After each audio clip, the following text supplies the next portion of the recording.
Assunto muito polêmico, muito delicado, temos que dar total atenção. E não é fácil a gente fazer essa análise aqui hoje, não, porque chegamos ao ponto, pela primeira vez aqui, de ter dois pareceres. Só justificando um pouquinho para o pessoal, por que a gente está votando a prestação de contas da prefeita agora. Só no último ano a gente está votando o primeiro ano de conta dela. O ano encerra em dezembro, e aí ela tem lá seus prazos para poder submeter isso ao TCE, que também tem seus prazos, que avalia as contas de todos os municípios, e aí o TCE devolve para a Câmara fazer o seu julgamento. Como vocês viram aqui mais cedo, na explanação do Godoy, chegou para a gente ano passado, só que veio enviado errado ao ex-presidente, e por isso só foi votado agora, lembrando que janeiro também foi o mês de férias parlamentares, então ficando aí para as primeiras reuniões já de fevereiro. Nós votamos, pessoal, aqui nesse mandato nosso, até hoje, as últimas 3 contas do ex-prefeito. É essa casa, essa legislatura, que votou as últimas 3 contas do Antônio Divino. 18, 19 e 20. E eu estava na Comissão de Finanças e Orçamento, então eu falo com propriedade do que a gente viu. Era novo para mim, que sou vereador de primeiro mandato, para outros colegas que estavam comigo na comissão. Então, a gente recebeu do Tribunal de Contas um parecer aprovando as contas do prefeito com algumas ressalvas. Aquele momento foi onde eu vi aquilo pela primeira vez. E hoje eu confesso aqui, não tem medo nenhum, gente, da gente falar quando a gente erra ou quando a gente está aprendendo. Isso é um processo de construção. Deveríamos, naquele momento, ter... Espera aí, deixa eu ver os pareceres para trás, como que foi, se vinha a mesma coisa. Mas, no momento, a gente pegou aquele documento com o corpo jurídico que a gente tinha na época, não desmerecendo ninguém, porque também tinha gente que estava começando, estava fazendo aquilo pela primeira vez, e fomos ver o que aquela ressalva queria dizer e o que poderia ser feito. E, dessa forma, as 3 contas do Antônio Divino foram aprovadas com as mesmas ressalvas. 2018, 2019 e 2020. Nós, vereadores que estamos aqui, aprovamos essas contas. As ressalvas eram disponibilização de vaga em creche, que o município não cumpre, não faz e não tem, que é o assunto mais delicado, e eu vou explicar daqui a pouco por quê. E o não cumprimento do PNE, que é o Plano Nacional de Educação. Isso inclui várias outras coisas, além de, principalmente, a valorização do profissional. Veja que a gente está falando da conta de 2021. Em 2021, foi um custo danado para a atual gestão conceder, dar o que é um direito para os professores, que era o piso da educação. Foi uma briga danada, fizemos isso aqui, para a gente chegar no piso aqui, em audiência pública, coisa que é o básico, que é de direito. E, na época, eu ainda falei, nós temos uma prefeita que foi professora, não é possível que isso está acontecendo. Eu não tenho vergonha nenhuma de voltar essa fala aqui. E hoje a gente está aqui para julgar as contas de 2021. Até quando essa casa vai ficar seguindo o parecer de Tribunal de Contas, aprovando com ressalva, se a ressalva é a mesma? Então, não estou fazendo nada. Nós estamos aqui pagos com dinheiro público para fiscalizar e propor lei. Qual lei que a gente propõe? É mínimo dentro do trabalho do vereador. Hoje, eu posso afirmar aqui com certeza que o principal papel do vereador é a fiscalização, não é propor lei. Quem tem as melhores ideias de lei é o executivo, porque ele que precisa da lei na hora de executar alguma coisa, ele imagina, manda para cá, a gente discute e vota. O papel do vereador, para valer a pena o salário dele, é fiscalizar. E eu vou falar uma frase aqui que eu aprendi muito com o vereador Ildeu, com uma pessoa que eu sento ali do lado, e a gente ficou batendo papo, eu aprendo muito com ele, que reconhecer o erro é quase tão importante quanto não errar. Eu sei que hoje a gente tem 2 pareceres, e quando a gente dá um parecer, a gente tenta seguir ele até o final, mas a gente aprende com o passar dos dias e com as análises, você vai conversando com um, com o outro.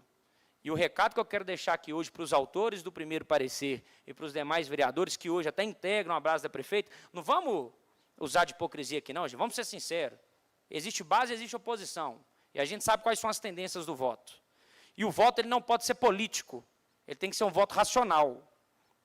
O que significa hoje aprovar as contas da prefeita? A gente está falando de 2021, esquece o nome, Zélia. Contas do Executivo de 2021. Nós tivemos uma CPI nessa casa em relação principalmente aos anos 21 e 22. E nós provamos aqui um trabalho árduo dessa CPI. Eu estou falando prestação de contas, agora não estou falando só de educação. Estou falando do ano de 2021. A gente está analisando prestação de contas da prefeita. Nós tivemos notas de empenho pagas de caminhão que sequer existem. Que sequer existem. Isso foi provado. Provado. Eu desafio qualquer vereador a levantar agora e falar que isso não aconteceu. Nós temos pareceres, nós temos as placas, quem passou para nós foi a Polícia Civil. As notas de empenho quem entregou foi a Prefeitura. Nós não inventamos nada. Nós não inventamos nada. Quando a gente começou a cobrar sobre isso, houveram queima ilegal de arquivo da Prefeitura, que continha planilha desses caminhões.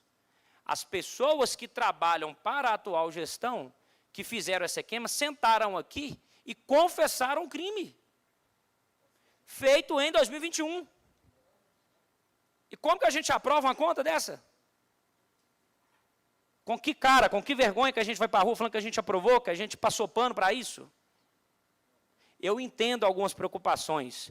O que aconteceria com a prefeita se a conta dela fosse reprovada? É uma preocupação, principalmente quem é de base tem que ter essa preocupação mesmo. Então, tomara que tenham feito o dever de casa. Até onde eu pesquisei, o que aconteceria com a Zélia se as contas fossem reprovadas? Ela vai sofrer alguma penalidade, possivelmente uma multa, e se errou, tem que pagar, não tem que ter dó, porque eu também estou sujeito a isso aqui.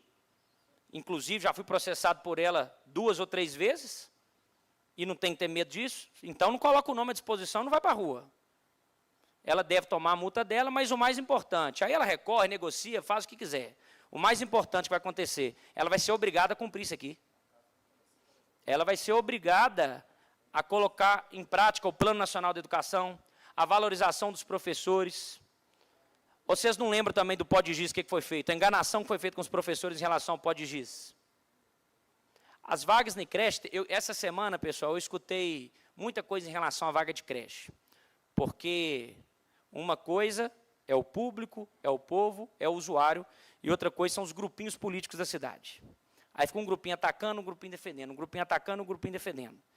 E aí você escuta de quem está tentando defender que os vereadores estão fazendo tempestade de copo d'água, que vaga de creche, que isso é normal. Normal, gente. Eu, graças a Deus, eu não sinto na pele, porque eu ainda não tenho filho. E não vamos ser hipócritas. Talvez, se eu tiver, eu não vou precisar de creche. A realidade é essa. Talvez eu não deva precisar. Mas eu conheço várias pessoas que precisam. Hoje, estando vereador, a cobrança é grande.